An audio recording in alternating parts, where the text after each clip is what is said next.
What is going on, guys? Welcome back to season 2 of the Anti-Oki Podcast. This is the podcast, the official podcast of the Super FGC 2 Turbo. What is going on, Ceelows? How the hell have you been, man? It has been quite some time, fellas, but we are back to get more people angry on Twitter, to anger the pronoun crowd. I can't wait. It's gonna be very Absolutely. Honestly, I've been really excited about this because we have a very special guest. We have ClassicFightingGamer, Nathan, aka ClassicFightingGamer, right here to talk to us about his experience within the FGC. This guy's been canceled. We don't like cancel culture over here, so we're gonna platform this guy and hear his side of the story. But before we get right into that, I just want to thank everybody for your continued support of the show. This is the season 2. We are ready to come back and piss more people off. So without further ado, Nathan, what the hell's going on, man? That's a good question. And the thing is, it's not just me. I know we're going to talk about like what happened to me, but this is going on throughout all of the FGC right now. And it's not even FGC, it's all sorts of entertainment. It's going on in sports, it's going on in movies. Yeah. And it's not even going against people who are being anti-woke. It's even being people who are for their side and everything like that. It's all over the place. You could be completely woke and they'll make something up about you just because you get Twitter points. That's what's going on right now. That's a fact. Well, so this is something that I've actually noticed too within cancel culture or whatever it is like, I went through a period where I thought I was like really conservative, right? Because I was like agreeing with conservatives on a lot of things. But I realized it's like, I'm really more of a libertarian centered minded person, but like I get lumped into this category of like far right, crazy right wing person. Like I know Ceelows is a little bit more conservative than I am even, right? But like, yeah, I would say like it's what interesting is I guess like when it comes to like from like a moral perspective, I'm more like conservative. When it comes to like kind of just like culturally, there's a lot of nuance. Yeah, I don't really like absolutes. That's not how the world works. It's not reality. Facts. No, I agree. But see, this is the thing. Now we're dealing with a culture of people, a group of people who are dealing in absolutes, and this is kind of what you've experienced, right? Yeah, absolutely. It's like you're saying, we've got a big group of people here, right? I kind of consider myself more centrist or libertarian as well, but we've got people who are like on the woke side going against everybody else, and the majority of people aren't like that, but they're the ones controlling the conversation right now. Right. And the unfortunate thing is that we can't really do much but respond to it, right? So that's kind of what we're here to do. So before we get really deep into what happened to you, tell the viewers, just in case they don't know who you are, like kind of like, where you came from, what your background is, who you are, all that kind of stuff, what you do within the FGC. Yeah, so I mean, going way back, of course, I've been playing fighting games since I was a wee little boy mashing Street Fighter 2 on the Super Nintendo, but the big kind of start I got with everything was when I worked at Family Fun Arcade over here in LA. And I ran tons of tournaments there. We had some of the top Marvel vs. Capcom 2 players in the world playing over there. Third Strike would get people sent over to SBO for qualifiers from America for Third Strike. I ran Guilty Gear, Melty Blood, Blaze Blue, Street Fighter 4, all that kind of stuff. Really big in that scene. Eventually, the arcade scene all kind of died down in around 2012, 2013. And I had to go find a new job, got kind of a little out of the fighting game scene. Then I got back into it once my life got a little more stable in 2015. And that's when I joined my local Guilty Gear scene, because Guilty Gear was my favorite game. And I was kind of just shocked to see how few people were into the older one, Plus R. So I got kind of more of it together. I went to Evo, found who was into that, and by 2018 I was running everything myself. I was running the Evo version of Plus R, I ran Anime Ascension. I started becoming working over the whole Discord server and really controlling all that. We ended up getting the Discord server from a few hundred people up to about 9,000 by December of 2020, which was when everything happened. That's crazy for a game that old. That's huge, yeah. Yeah, and the game was not popular. It wasn't very well received. I think at Evo we had like 40 members or something like that in 2017. But by 2019, which is the last year we started doing majors, I went to 5 different majors around North America. I helped run a whole bunch of other stuff. We would do kumites where we just pick a person that's like popular and we just put them in a hotel room and just have 20 people fight them in a row. And those are all a blast. It's just this great community thing. we'd go out and we'd go and just like have dinner with each other and drinks, and just that kind of mentality was awesome back in 2019. You don't see it anymore because everyone's doing these online tournaments. Yeah. But that's kind of my history. I've always been the kind of person who felt like you can build something as long as you work hard at it and try it, and it's something people love. But I know people would love Guilty Gear if they played it. So that's how we're able to build it that well. That's awesome. So are you looking forward to Strive at all, or what? Strive's a very different game. Yeah. People who follow my channel know I actually made a video on Strive comparing it, from a plus R perspective. It's not a game that's made for me. I'll put it that way. It could be good or it could be bad. I probably would be a lot less upset at it if it wasn't called Guilty Gear, if it was called something else. Yeah.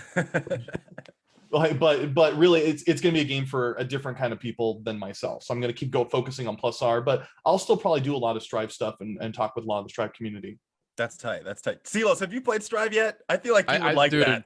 I have my Discord and my stream chat driving me crazy. Like, when are you gonna play Guilty Gear for us? I'm like, I don't know any of these 2D characters, bro. I just know that like it's not Street Fighter. I don't know if I'm gonna play it. But Strive feels so much more like Street Fighter than a Guilty Gear game. It really does. That's why I was like, you got to try it, because you would probably actually end up liking it. You know what game I really liked? What was that game that got shut down a while back? It was like a bunch of robots fighting.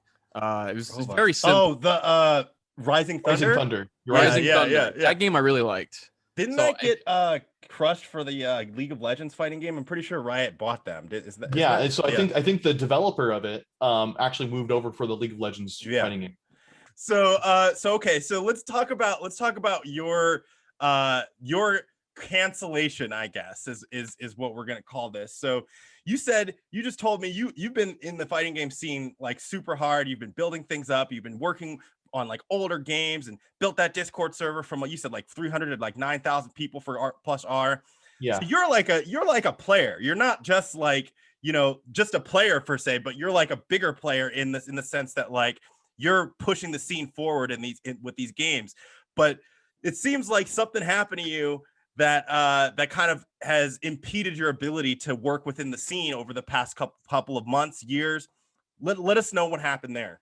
Yeah, so not only am I a player, I'm a fighter, right? So sure. I want to build up things as best as I can, and honestly, nobody else was up to the task. Nobody was doing it.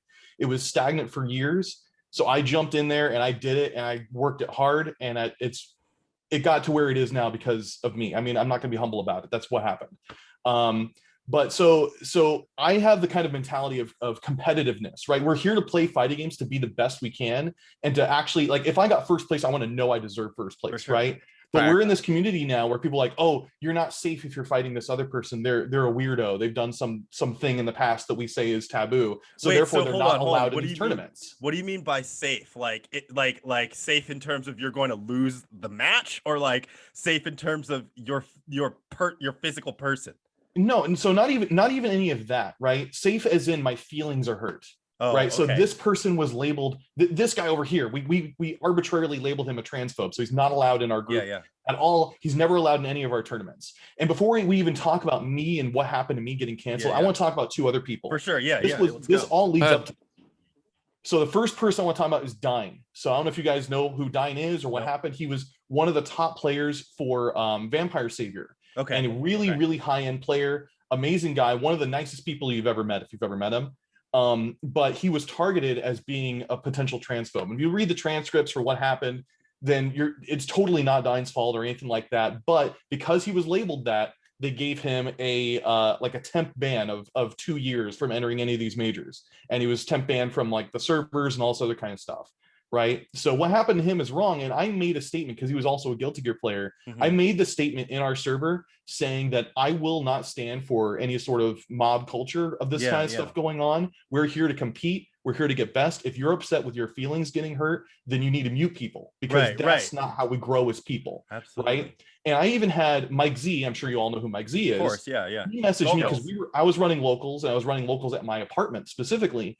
And he messaged me. He said, if you don't ban Dime from going to your locals, then I'm not coming, and I'm bringing, none of our people are going to come to your locals either. Okay, so that's an interesting thing because we know what happened to Mike Z eventually, Yes, right? I was just about to say that. Yeah, Go ahead, that's really Ceelows. interesting. You can talk. I've been Well, talking. well, a no, lot. I mean, because we all know what happened with the DMs. Because I mean, I ended up, I was kind of defending the guy. I was just like, I don't think he really deserved to get canceled. It's funny how he was already doing this kind of behavior before that happened to him. It's kind of like what we've been talking about throughout season 1 and just in general. It's like they eat their own, man. It's just it's like it's unbelievable. Right. It's like Absolutely. it's really funny because these people don't see, and I think you were somebody who had a little bit of foresight, right? And you could see that where this was going, which is why you're probably saying like, no, I'm not gonna like have people just get mobbed up because one person has a problem with them, because this can obviously snowball. And if Mike Z is messaging you saying these things,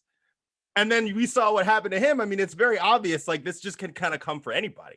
You just always have to stand up to it at every step of the way, right? No matter what happens, because at this point, if you've got stuff where people are on your back, you now have an entire side of people who are standing for your side, even if they disagree with you, because we can't stand this cancel culture thing going on, myself included, and you know, these two included, but everybody else too. There's a whole group of people out there who are probably not on Twitter, but who are there to stand with you and who are wanting to get these fighting game stuff going on.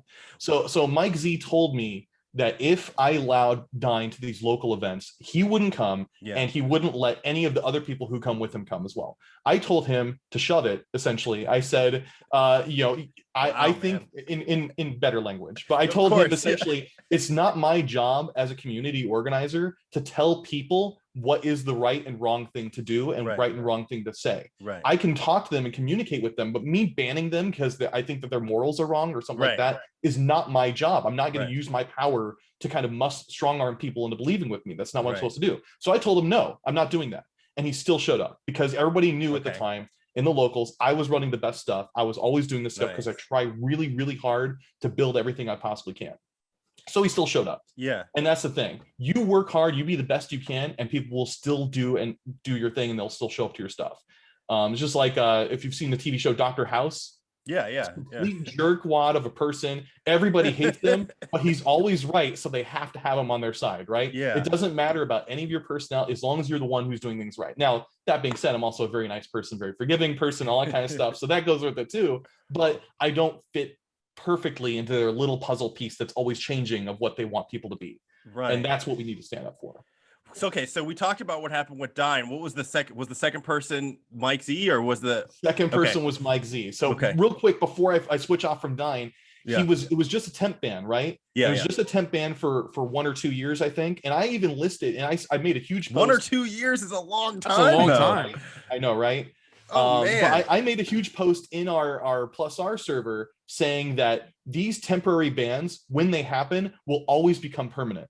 Don't ever assume it's temporary. Don't stand up to that. And so what happened was people forgot what happened to Dine. He was temporary banned, and then he was going to be brought back. But just around the time he was going to be brought back, somebody said, "Oh, hey, he looked at me weird at Combo Breaker." Like this random virtual fighter player that we don't even know of said, "Oh yeah, Dine gave me like an angry face." There's no evidence of it. There's no video footage of it. People just said, "Oh yeah, okay, well," and they just believed it. Because the precedent had already been set that Dine was obviously an istophobe and bastard, whatever. Yeah, this guy is, you know, Satan, so go ahead and ban him. You know, he's the evil guy, and who cares what happens to him? You know, who cares about what's right with justice and all that kind of stuff? Fair trial, just mob mentality is the way you're supposed to go. Well, it's like we're not even dealing with like people breaking laws. We're dealing with people hurting people's feelings. There's not even like due process necessary here, because it's like, dude, like you were saying, if somebody's making you upset in Discord, just mute them. Just, you know what I mean? Like, be a grown person. I don't know. Like, Ceelows, you know, you're in my Discord. You guys are both in my Discord. I'm in Ceelows' Discord. We talk about this. It's like, unless you're threatening somebody specifically, or you're like physically harming someone, you're not going to get banned. You can say whatever you want. It's fine. People between themselves should be able to figure those things out, especially because like now we're not kids, you know, we're all adults doing this stuff. And I feel like one of the things that gets lost a lot in the fighting game community is that fact that we're actually adults. We don't need some central authority, somebody to come down from high and ban somebody because they hurt our feelings. I mean, we're seeing this happening all over the board, and to me, I feel like it's just crazy and childish. Yeah, it's interesting because I was having this conversation with somebody recently about cancel culture, and he told me that his opinion on it was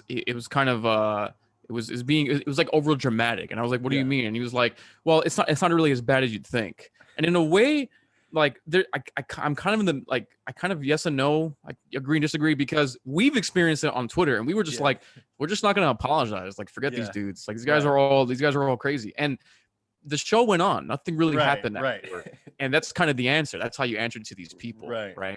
But at the same time, you know, I was having a separate conversation about cancel culture the other day with a few friends, and I kind of said, you know, I think one of the issues why like us who are kind of in the center or even in the right, any to the right of the woke mob, we have this issue where like the woke crowd doesn't really define what they cancel for. They kind of just feel whatever they feel they decide to cancel for, and then just kind of, you know, they feed off each other. But it's important to kind of to have a clear definition of when is an appropriate time to actually cancel somebody. So for example, like with the CEO of Evil, like I would say that's pretty justified. I mean, this guy was of course, you know, naked kids grew up in a pool. So like we have to have kind of clear definitions of what we cancel people for and what canceling even means. And the woke world doesn't have that.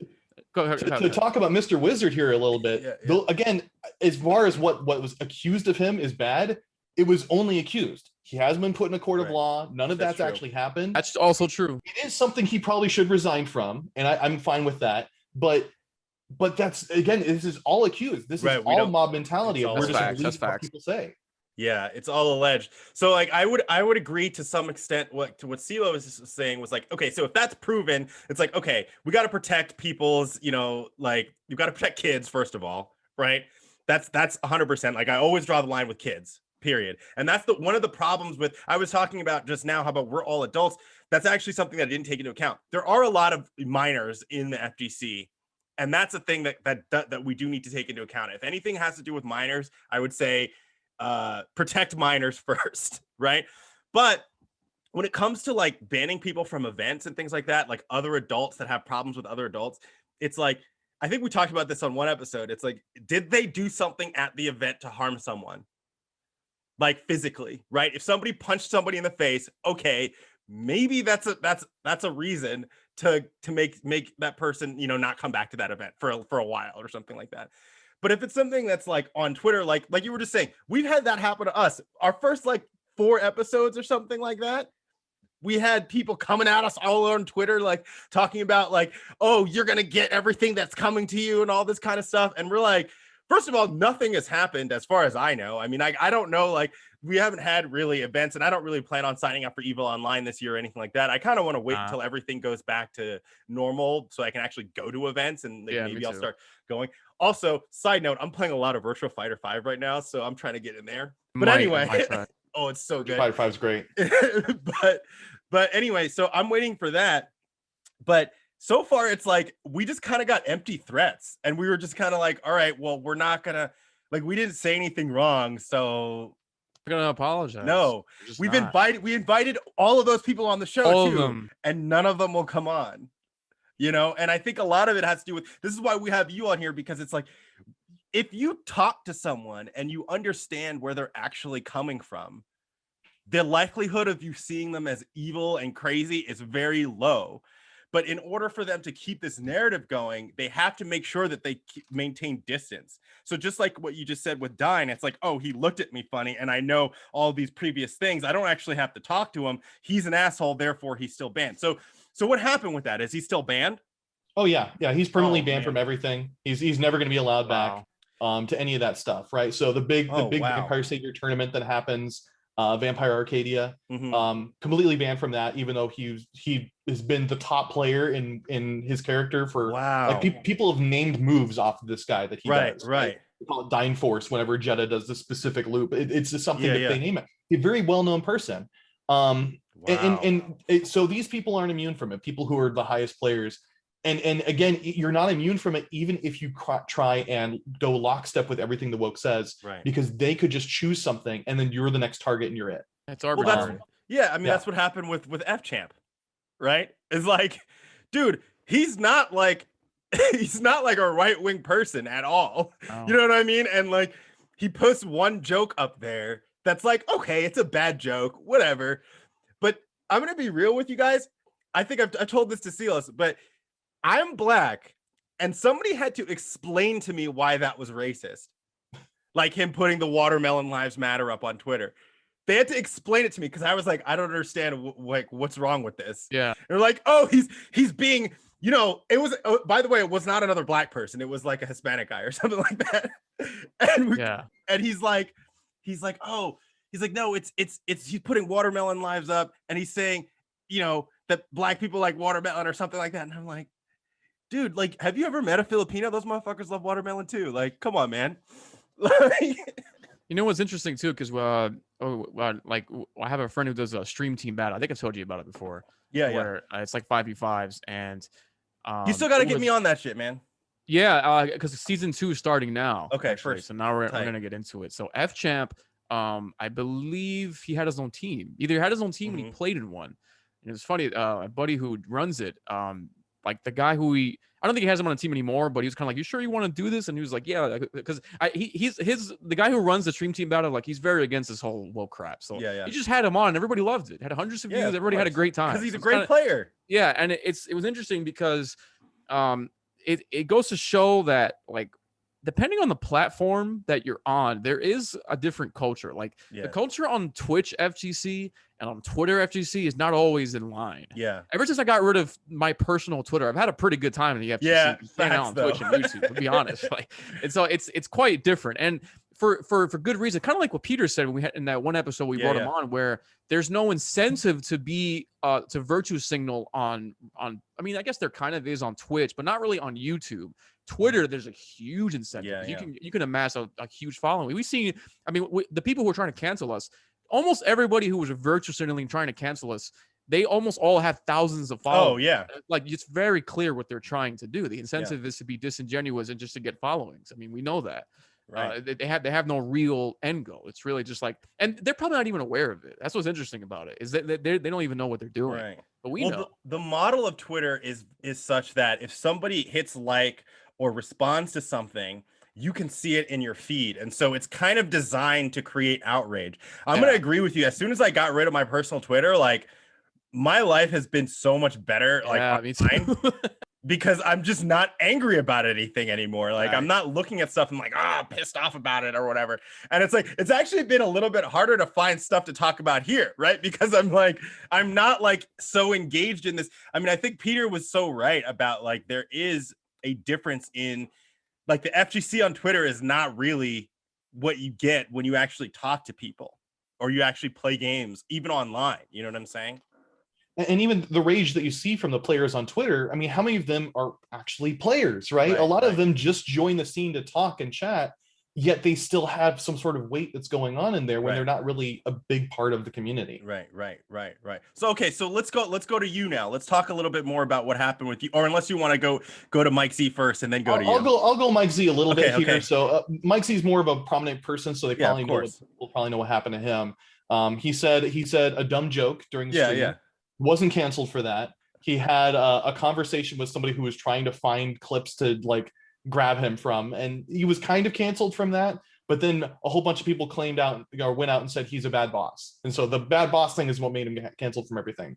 Somehow. So wait, why was he called a bad boss? Actually, I'm not familiar with that. They said they didn't like his manager things. I didn't even read it. It doesn't matter if you're saying like, oh, this person did this or they did that at work. What does that have to do with him joining a tournament? Right. None of that has to, we're there to fight in each other and become the best. Mike Z's like the best Potemkin player in the area. Why wouldn't we let him in a tournament? Right. Did he go in and like hack or cheat or something like that? Or did he turn off somebody's controller in the middle of a match? No, he didn't do any of that. He did something that people don't like. Yeah. And that's completely irrelevant to fighting games. So why are we even looking at it when we're discussing whether he should be allowed to fighting game tournament or not? You know what's pretty wild too is like, I know that we're all like in our, like late 20s, early 30s, all that kind of stuff. But so we're a little bit too young to know about like what really was going down in like the 1990s in the arcades and stuff. But people used to get their faces punched for throwing people in Street Fighter 2. Okay, and now we're at a point where you can't even like look at somebody. And I'm not saying that it was right to do that. Like, really, come on, guys. Like, that wasn't really good. But like, think about how far it's come. Like, people literally used to get punched in the face, like at arcades, and now you can't even look at somebody. It's crazy because if you have that competitive nature, then you need, and especially in fighting games where it's one-on-one, where the only reason you lost is because of you. You have to have a thick skin. Right, you have exactly. to grow. Right. And if you're not able to look at that and look inward and really reflect off of the things that people are throwing at you, if you get taunted by insults, then you're not strong. You're not going to win. Let's say you're going in grand finals and someone calls you like a really nasty name, like a name that we really think is bad. Yeah. And it's frazzled you, and now you lost the tournament. Well, so you need to get better at that. Right. You need to make sure that you're strong enough to deal with those kind of things. You know, you can't prove that they said that. You need to be the one that's stronger about that. No, I agree. I've said this before. It's like, that's why it's really weird to me that this is happening in the FGC specifically, because in order to be a good fighting, and I'm not even claiming to be good because I'm not even that good. Like, I'm a golden Street Fighter 5. I'm like just getting good at Virtua Fighter. I'm not like that great of a player. I just love this stuff, right? But I do know that in order to actually get better, I need to be able to A, take people taunting me, B, take people telling me I suck, C, like learn from my mistakes. All of these kinds of things has to do with having mental fortitude and being able to actually become a good player. And it's very antithetical the way that people are acting when it comes to like being very fragile about stuff like, oh, somebody called me a name like you just mentioned, or like somebody looked at me weird or whatever. So it's very strange for this to be happening specifically in the FGC. Do you have any theories as to why this is? Is it just the left, or what is it? It's not something that's unique to the FGC that's going on right now. You're seeing it in sports, for example. And sports is a much bigger venue than, and even esports in general, right? You're seeing it in baseball, you're seeing it in the NFL, and you're seeing it all the way down locally to like local knitting circles. Like, it's everywhere right now. Circles. And no, you really are. Whoa. Where you have like a local group that just like 5 people, and then one person infects it, right? Yeah. It's not about what we're doing. It's not about the FGC. It's not even about the sports. It's about these people going in and injecting their beliefs, and their beliefs are that they are right, and if you disagree with them, you need to be gotten rid of. And they think that because they think that they're being virtuous, right? That's what virtue signaling is about. They think that what they're doing is a good thing. And when you're fighting people who believe that what they're doing is a good thing, it's a much harder thing to do, because when I think what I'm doing is right, they think what they're doing is right, therefore they think everything they're doing is justified. If they think that canceling me and getting rid of me is justified and it makes the world a better place, it's all worth it. And to them, they're not thinking about the greater scheme of things or reflecting about themselves. It's not the FGC. It's people who've gone into and injected the FGC. But so how does that work, though? It's like, I mean, it's like you're almost describing like a virus, right? Like something comes in, it infects like the cells or whatever, and it spreads. But how does it actually spread? I mean, like, you're saying that it's because people think that they're doing something good. Are they just convincing people that they're doing something good, and then everybody else kind of like echoes it? Or like how does that even work? It's kind of the second thing you said, where in order for it to infect, people have to allow it to bring it in. Right. And so you have to think of, why are they allowing it to bring it in? And I mean, you're really going into a whole conversation about that, because the thing is, someone like me, obviously, if someone brings their woke ideology to me, it's just like, no, I haven't, like, I have my own beliefs and integrity. I reject that. Right. I wonder if the people who are allowing it don't have that. They don't have like their own core beliefs, or they don't have a kind of integrity where when somebody just brings them ideas, they kind of just accept it because they don't really have anything of their own to begin with. I don't know if that's part of that, but it's also, we want to defend people who are helpless, right? And there's a lot of people who say, hey, I'm a victim right now. This is the kind of person that I am. And so if you want to kind of defend those kind of people, you really have to work hard to do all that kind of stuff. And that's what's going on. Everybody's trying to be helpful and be nice and do all this other kind of stuff, but the ends end up justifying the means, and that's where they're going from that. Yeah, so it's like kind of a framing thing is what you're saying. It's more like, okay, so they're framing it as, I am marginalized. I am somebody who needs to be helped by whoever has power, and therefore it's easier for them to gain sympathy and easier for them to infect the scene with their ideas.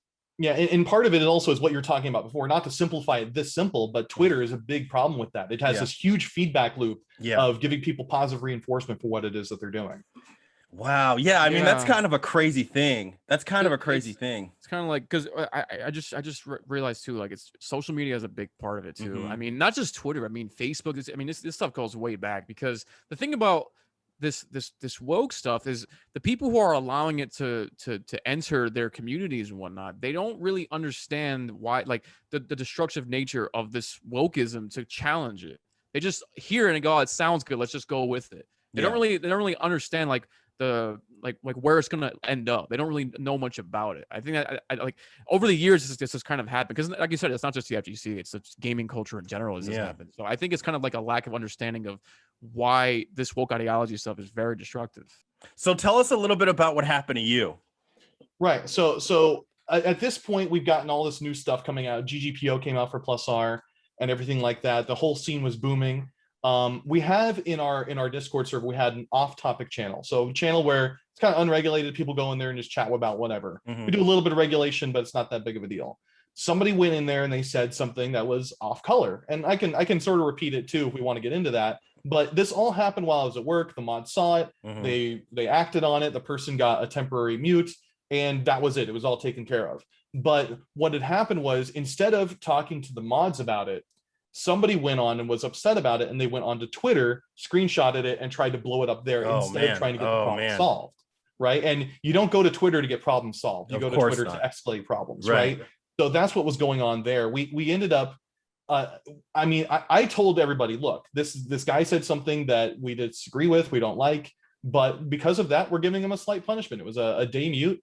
And then if he continues it, we'll see about more extensive punishments. But I've been fervently against banning people in general, unless they've done things like post some really nasty stuff on there, like pictures. I don't want to get into, but like stuff like that. But because the Discord server is really a resource where you have a whole bunch of information, access to videos, to all this other stuff. It'd be like banning somebody from a library, right? Yeah, for sure. To let people in. So I'm more about permanently muting if necessary. And at that time, that way they can still see stuff. Yeah, and we had 9,000 people. I only permanently muted 2 people because when you moderate people, it's not really about saying, "Hey, what you're doing is wrong. I'm going to punish you." It's about talking to them and saying, "Hey, is that really how you think? Let's talk about this." Yeah, for sure. Hey guys, ease up. You know, like if you just say, "Hey, calm down," they calm down. You don't need to actually do too much more stuff. And that was how I was moderating it. And so essentially, what had happened was, yes, I had taken over the server a few years ago as far as like leading everything, but I wasn't the server owner, and the server owner hadn't spoken a single word in the server for 4 years. I'd spoken with them on Twitter. I asked, "Hey, would you be interested in giving up ownership to somebody else? I just want to make sure we have representation in there." But she just wasn't interested in doing any of that. So I just kept kind of trucking along. When all of this happened, she started getting a little bit more heat than I was comfortable with. I'm not mentioning her name. For sure. None of that. She's not anybody who's at fault, but she ended up giving ownership to somebody else. And then that person ended up kind of reorganizing the entire structure of the server without any sort of discussion to any of the previous mods for the most part, and then just started doing his own thing. Gotcha. Wow, dude. So that's pretty wild. Like, I mean, it goes back to, I think, honestly, I really feel like Twitter is the problem here. Yeah, I think so. Like, I'm going to just say this. We only have a couple minutes left, but I'm going to say this right now. Anybody who's watching this, if you're still on Twitter, get off that. Just get off Twitter. Go to Discord. Go to Minds. Yeah, exactly. Yeah, I've got a Minds account. Yeah, I've got all that stuff. Go to Minds. The best thing about it is it doesn't do the feedback loop thing. If somebody hits like on something, if somebody responds to something, it doesn't show up in your feed. It's not designed to make you upset. Plus, you can earn crypto. Now it's a advertisement for Minds, but you can earn crypto on Minds for doing the same thing you're doing on Twitter. Anyway, so you've been through a lot of stuff, man. And so what are you doing right now to just kind of move things forward, and how can people support you? So after all of this, people don't even know what happened to me. They just know that I'm unpersoned, right? Excommunicate Nathan. He's the guy you don't want to speak with. I've been banned from all sorts of servers without them even telling me. Oh, wow. Again, this is something that's so silly. I just said, I'm not going to ban the guy. And so we got all that. So anyway, I'm over all of this. I want to move on to my next thing, and I'm really good at building scenes. Yep. So what I've got right now is a group called The Mountain, where we kind of focus on getting stronger and getting better at these fighting games. That's what it's all about, right? I'm not going to ban people who are the best in their field just because they said something naughty. Yeah. Right. Sure. So it's all about us trying to get better and improve. And you're going to see a lot more stuff coming up with there. We're going to be putting in some newer games on there. And it's already got, like, I had hundreds of people join this right after everything happened. So we've got hundreds of people in there right now, and it's going to keep growing. And I'm not the only one doing this. There's lots and lots and lots of groups out there that are doing this, that are being anti-woke. They're going against this cancel culture. We don't have a choice. Standing up against this. Yeah. They're all over the place. Absolutely. So if you're the kind of person who's afraid that you're going to get canceled or you're going to get banned from all this stuff, there's going to be tournaments, there's going to be majors where you're going to be allowed. And it's all going to be like that. So don't be afraid of that, because they're all rising, they're all coming up. I'm just one of them, and there's a whole bunch of them out there. Absolutely. And you know, yeah, I joined your Discord server too. Like, definitely interested. We're all up here interested in helping each other out and supporting each other, because, dude, like, really, if we're the type of person that just thinks that, you know, people should be allowed to have their opinions as long as they're not physically harming other people, then this is the type of stuff that you guys need to support. Support us, support Nathan, support Ceelows, support people who are not even just anti-woke, but like just genuinely people who just want to play games, bro. And yeah, exactly. Because that's it, right? That's why we're calling one group is for fun, the other one's like anti-comedy and all this other right. stuff. Choose the fun side, really. That's why we're calling it the Super FGC 2 Turbo. All right, well, let these guys know where they can find you online, if at all, and then we'll wrap it up. Yeah, so my handle's ClassicFightingGamer. That's everywhere you look. It's going to be that on Twitch, on YouTube. I do have a Twitter account. I might still post like announcements, but I'm not really talking on Twitter. Mine's everything you could think of. I made a Rumble account. I'm going to probably start uploading videos on there. Awesome. I just want to get as much out there as I possibly can, right? There's a whole bunch of other social media platforms there. Search for Classic Fighting Gamer and you'll find me on them. Excellent. And Ceelows, let them know where they can find you. Pretty much on Twitch and YouTube at Ceelows, the same thing everywhere, and mine as well, and maybe Rumble soon. I may have to get on that Rumble stuff, man, because we're gonna have to get away from all this crap, man. It's not safe to be on all these platforms and rely on them. It's not. Diversify. Absolutely. You can find me on Twitch at MisterBehavior, on YouTube at MisterBehavior, on mine's at MisterBehavior, so everything at MisterBehavior. And we're back now. This is season 2. We're coming back at you. We're gonna continue to criticize this nonsense, and we're also gonna talk about things outside of the FGC this season, because this is, like Nathan was saying, this is a bigger problem than just the FGC. And honestly, so some of the stuff that we're seeing is just a reflection of the culture that's happening outside of it. So we're going to be expanding with this season of the Anti-Oki Podcast. So thank you guys for listening, and thank you guys for supporting, and thank you guys for watching if you're watching it on YouTube. And we're going to see you guys on the next episode. We are out. Keep on wishing, man, 'cause no, you'll never win. Yo, listen, it's a tournament edition. Challenging me, it's just like pissing in the wind. Doing KO since I was 1 day. Oh, keep on wishing, man, 'cause no, you'll never win. No need to worry, a state of euphoria. I won the tourney twice, now I am the world's warrior. Using my kung fu to destroy you. Flurry of kicks, which only your performer hard to.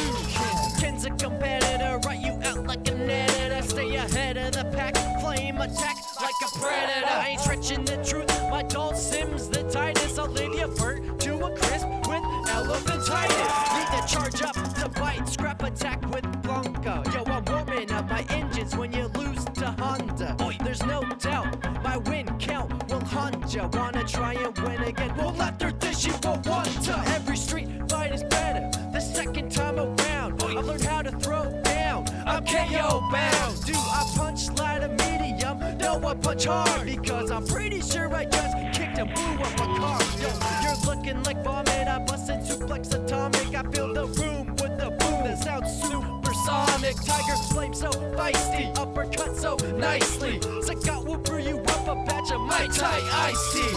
Listen, it's a tournament edition.